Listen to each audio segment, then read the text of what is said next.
Last week we took a 5.3 out of an SSR, changed oil pans, put some mounts on it, modified some stuff in last video if you were watching, to put that engine in this 1972 C10. Engine's now at home.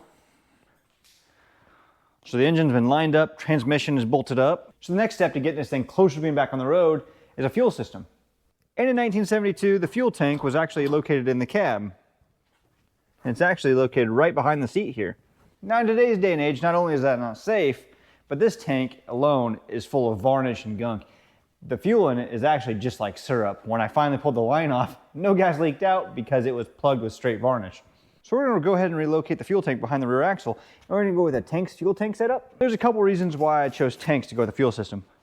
The main reason is they're located here in Iowa.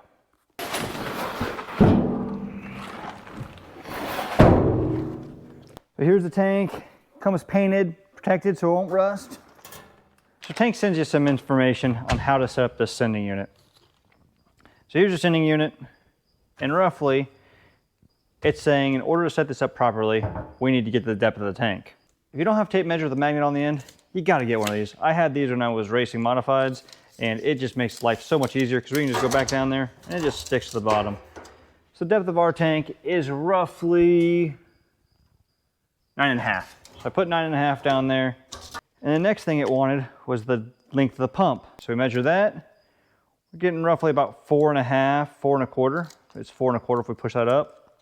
4.5 minus 9.5, we have 5, right? Yeah. So what it's saying is I'm gonna have to cut this down to 5 inches. Now you can see they already put this sleeve over here for this to push onto, and still isn't gonna push on there that great.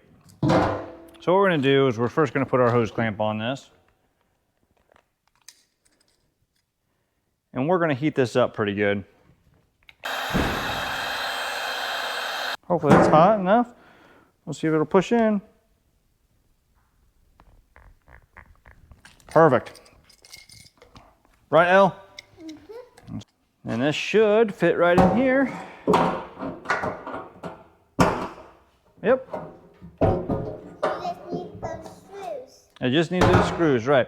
I'm to a point where I need to make some room to put this tank in the back in between the frame rails. Well, by that pile of about 5 pounds of dirt, you can see, and by how dirty I am, you can see I wasn't really having a good time. So we had some of an old hitch, then we had the actual support cross member that went through, and then another brace that I was able to cut out, which wasn't doing much anyways. You can see how rusty it is. But these steel rivets, man, they were in there good. I ended up having to get the torch out just to torch them off and then use the air chisel to pound them out, then the grinder to clean up all the slag that was left behind. I'm gonna call it a night. We'll be back tomorrow to work on it. So perfect stopping point. I'll see you guys in the morning. Got the sending unit installed, filler neck's on there. Now we just need to drop in this fuel pump assembly. You can see that I already put the pigtail on, fed it through the bulkheads here. Goes in just like that. I think I'm gonna run my fuel lines up the driver's side, so I'm gonna leave these pointing this way, and then we'll build a wiring harness for this here soon. While we're speaking of wiring harnesses, as soon as I get this fuel pump assembly bolted in, we might just drop the new one in there. If I can get this out of the box without making a huge mess. Don't scratch the patina. Going with this BP Automotive harness, I just got the regular corrugated loom instead of the nylon braided, and I went with the GM computer mainly because they're just pretty much invincible. I say that and I have had a couple brick, but really they're crazy reliable, and this guy wants this truck to be like stock. If we're gonna do budget-wise and drivability, this is all we need. It's a drive-by-wire PCM and harness. We'll see if we can't get this thing fit on. This has a grommet where a lot of people mount it inside the glove box. We're not gonna do that. He still has a bunch of stuff in the glove box, and I'm not gonna take up all that room in there just to mount his PCM. The GM unit was designed to be out in the elements. They've actually sealed up all their connectors, so there's no reason why we can't put it on the wheel well here. If this was something that we're trying to keep clean and shaved, absolutely I'd mount it inside. We have no reason to do that. So here's what I'm gonna do. Right here, we're gonna run this wiring harness here. We'll get some nice loom mounting hardware and we'll put it along the firewall. We'll bring it across here. If you stand back here, when that's all tucked up, you really won't notice it that much when you pop the hood. You would if it was all shaved and clean, but it's not. We'll build some PCM brackets and we're going to tuck the PCM right down here in kind of a location of where a factory Silverado would be. Those are right here. Then we'll loom this up. We'll take it inside where we have our tack module plug that'll probably go on the firewall. And then of course this will be everything that we need for our gauges and for our OBD2 plug. Well guys, I have done a terrible job of documenting what's going on here. I'm kind of on a timeline because I want to get this done before winter. That way I have a little more room in the shop. And next reason I want to get it done is because I'm going to go on vacation here with my family and I need to wrap everything up and get it back to their owners before, well, I leave. So fuel lines are on and organized. I still need to get those wires and conduit. And then all of these wires are ran. And about halfway through, I decided not to run a return line with the fuel rail. So I grabbed a deadhead fuel rail and then a Corvette regulator. Here's my transmission lines that I bent. So it comes down from the transmission, underneath the bell housing, up tight below the starter, and into the front where the radiator is. I need to talk to Nick and see if he wants me to put an external cooler on it. I imagine he would, and being a 4L60E, it's gonna need one. And the other thing that's happened in between there is we got the headers on. These headers from Speed Engineering did not fit the greatest with the Speedway mounts. It's kind of tough to see, but I did have to grind a little bit of a U in that mount to get this primary to clear, and we still dented the header just a little bit. Clearancing headers, not a big deal. Clearancing mounts, not a big deal. It's a swap. Now I'm gonna bring you up to speed on the rest of the project. I'm gonna lower it down. Now some of this stuff I didn't include you guys in just because it's boring. I mean, fitting this wiring harness and trying to route it the way I want to. Nobody wants to watch that. It's slow, tedious, trial and error until you get it to sit. Still need to run my starter exciter wire down. Over in this corner, put my tack module down here. I ended up welding a piece of angle to the wheel well. Used an F-body PCM bracket to mount my PCM nice and rigid. We'll tape this to be a little tighter, and you really shouldn't notice that. I did have to end up switching this accessory bracket. The SSR one is different than I needed this bracket to be able to run the truck power steering pump. You can see that it actually clears the rail. SSR one would not, and it's completely different when you take this power steering pump. All this is mounted. The washer tank will still be where it's supposed to go. I ended up feeding this all where the speedometer cable goes in.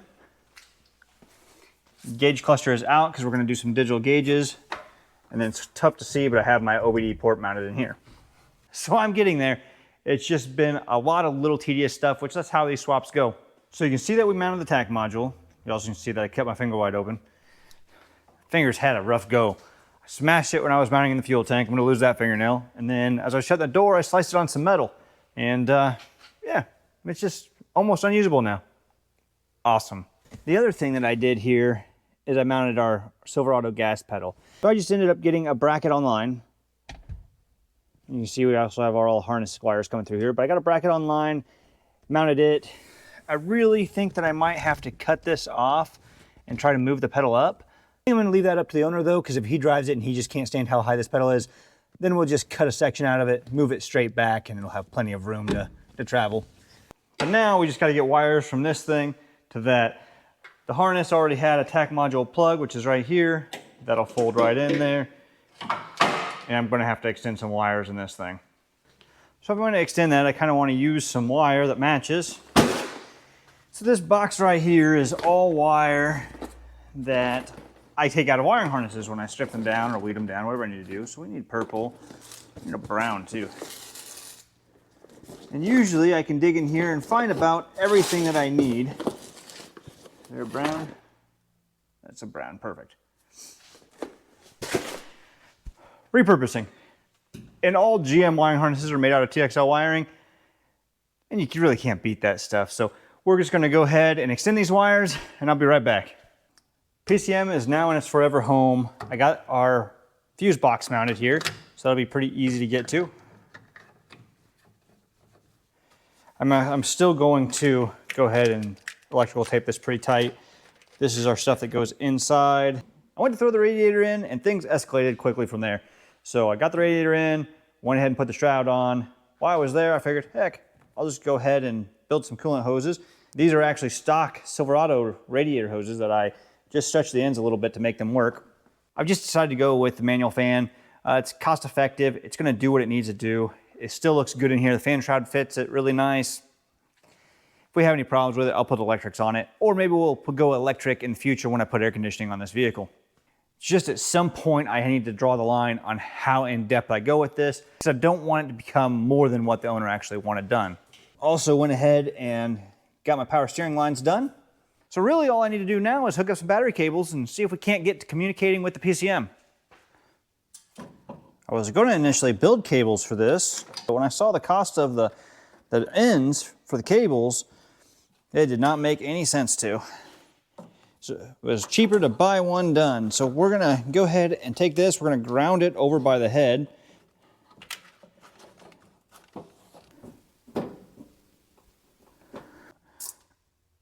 All right, so we got a good ground from the block to the battery, but it's super important to have a good ground from the block to the body or to the frame. So that's the next one we're gonna run. I got a 12-inch cable. We're just gonna run that straight from the block over to the frame, and then we have another little metal cable that will ground to the body to the engine. This wire here, I showed you guys in the first episode of how eaten up it is from mice. We're gonna replace it. I gotta run it to here as well.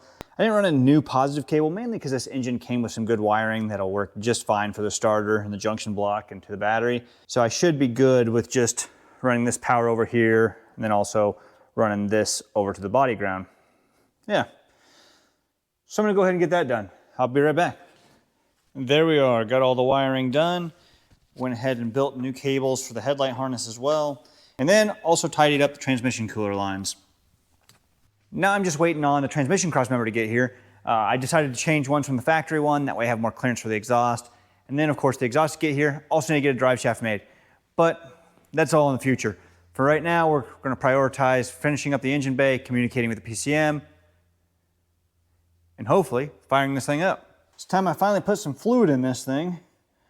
It's been kind of tough to take some video on it because I haven't been able to work on it for very long at a time. I hurt my foot on vacation and it just hasn't been good. So all I've been able to do is an hour or two here at a time. And it's kind of tough to move the camera around and hobble around at the same time.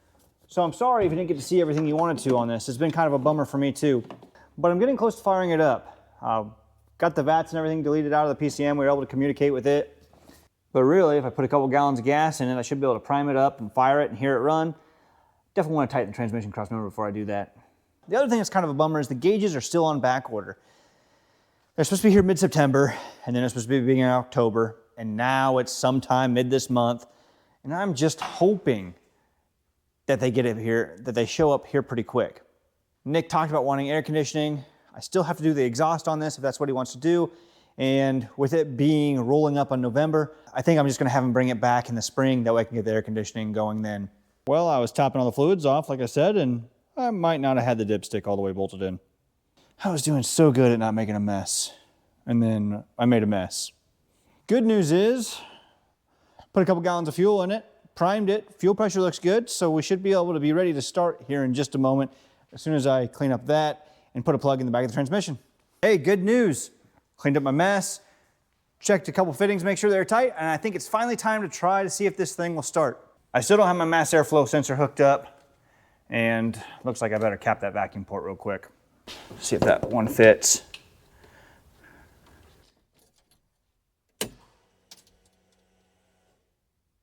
Okay, fuel pump kicked on. Fuel pump kicked on, I heard the throttle body do its thing. Whew, moment of truth, guys.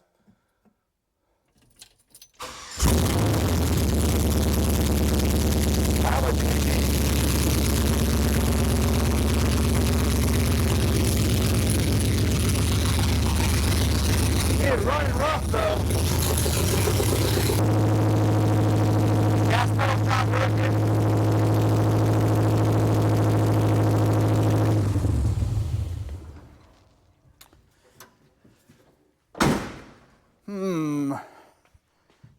Well, good news is it runs. Bad news is there's no gas pedal. I know that the gas pedal works though, because I'm pretty sure with the key on, the pedal works. Well, check this out.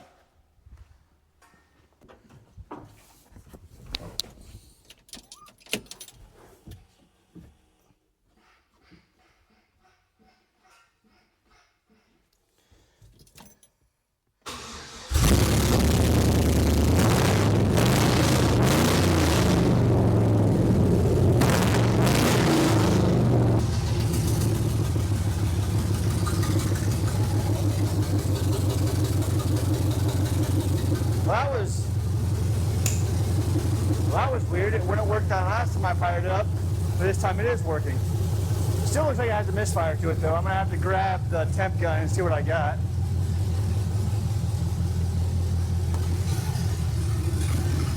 It all sounds like it idled down this time, but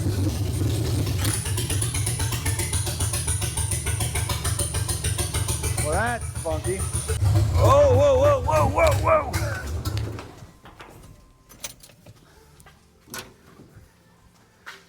Woo! We blew off a fuel line. Thank God we didn't have a fire there. That was no good. That's terrifying.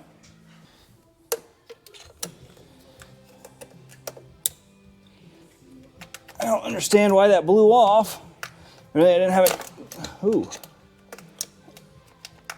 Well, it's gonna be a little bit till I get that thing started up. Hey, not everything goes perfect. I'm not even gonna deny. I'm not even gonna try to hide it. I'm not even gonna cut this out of here and show you guys how Fairyland-ish swaps go. You always have problems. I will say that's the first time I've ever had one of those come disconnected on me. And that's even a Russell fitting. What I was gonna show you is number 5 was cold. And what I think I have is an injector hanging up. All the others were running right around 230. Number 5 was 110 degrees, so I was just gonna tap on the injector. So as I grabbed the GoPro, I came back out and fuel was just going everywhere. That's embarrassing. Could be worse, could have had a fire. Well, I think the verdict is that the quick disconnect was just machined wrong. I ran these on several projects and never had a problem with it. The only reason I was running these is because I had bought a case of them, and so I just figured I'd keep running them.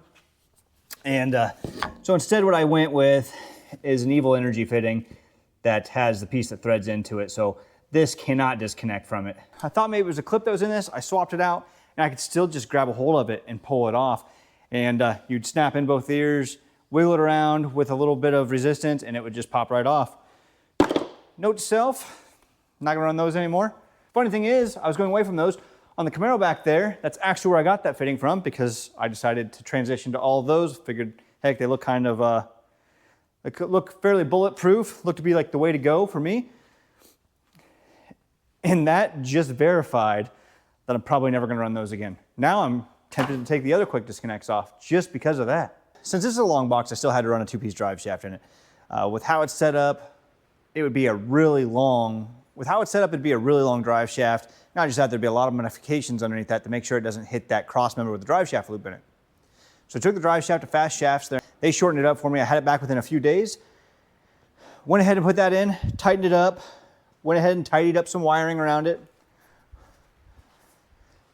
Finished up all of this here. You can see my 10% green wire is still loose.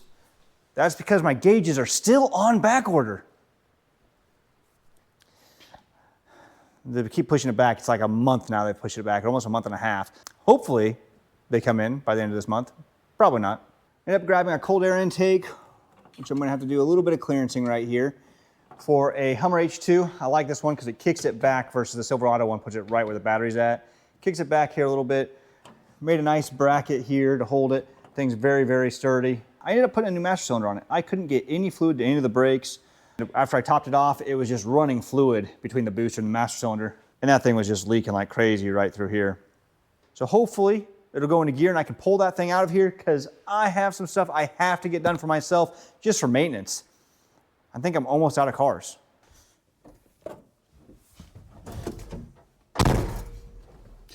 Moment of truth. Please start. Well, we got that part.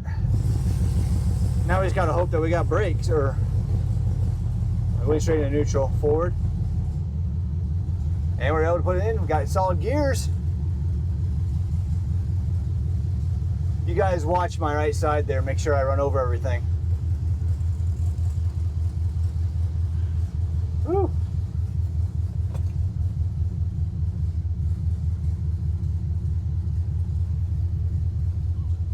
And we got plenty of room, I think.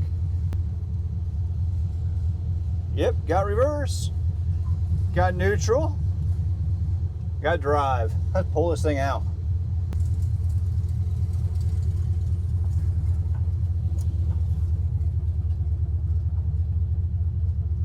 take this for a spin real quick.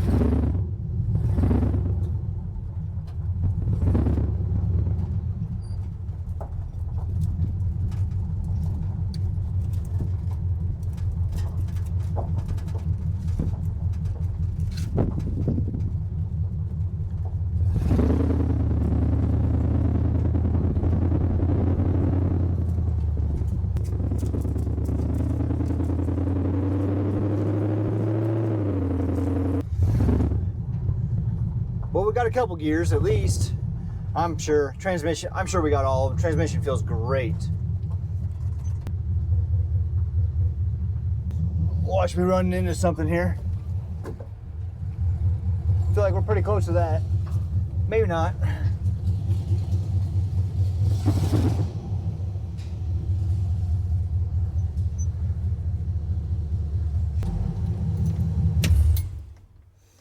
This took me a little bit longer than what I wanted to, mainly because, well, I went on vacation. We had a bunch of things go on in between, family events.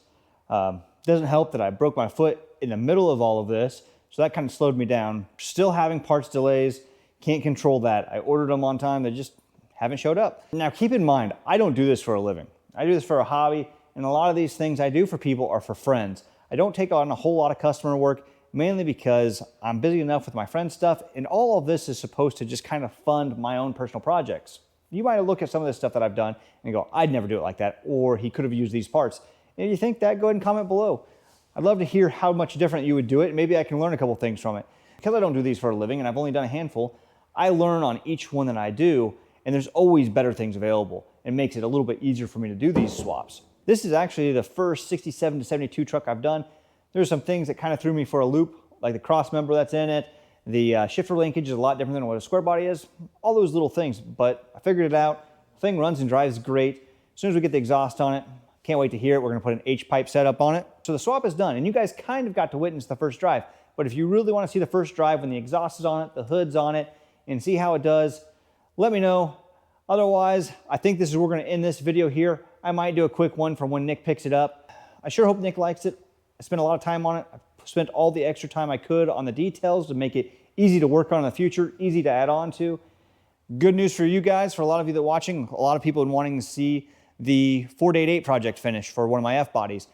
Well, unfortunately, a clutch went out of one of them, the one that rear end's for. So that thing's coming in on the hoist. I'm gonna put the clutch in it and then do the rear end in it, see how that 88 that we built fits, and I'll catch you in the next video.